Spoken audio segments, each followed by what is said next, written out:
Tưới còn man mưa đây. Còn đấy. Bán muối rồi. Nào. Ta nó chắc bụng ta ra. Ô nè thì đông qua tắc lia làm ong nó phải thì lụa tới lo nè ngắn nha này nè anh đi cắt lụa tăng trắng á bờ miền côn nhưng cắt lụa cài thì bờ nè anh đi lồng sạch ôm tới chút ngắn chút ngồi làm ong đúng không cắt lấy nè từ con Còn đang đi tích luôn sao? thếอย่างน้าก็เบียมันแทนลูกเจี๊ยบได้นะเนี่ย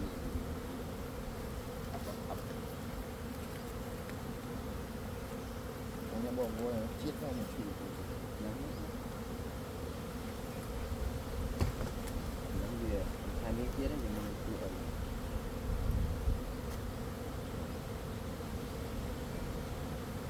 bọt phải nuôi ốp ngắn nơi phải luôn làm con lên mới gặp mồm á ngắn ba cái nó hai anh mồm ừ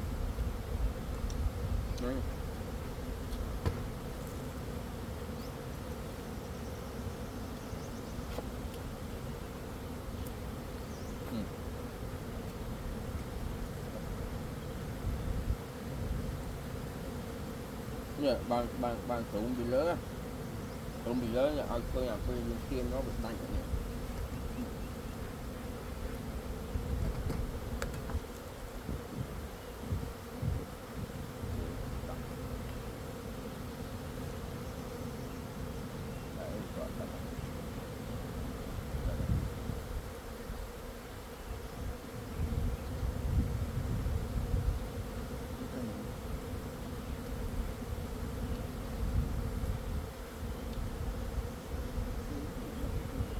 mông việc là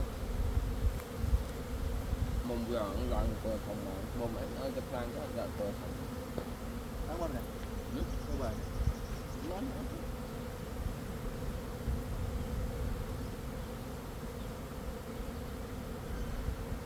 làm cơ làm các đã vợ không bực là mới ngõ Đây, anh Khánh mới tham bán thứ này, như là tôi lớn.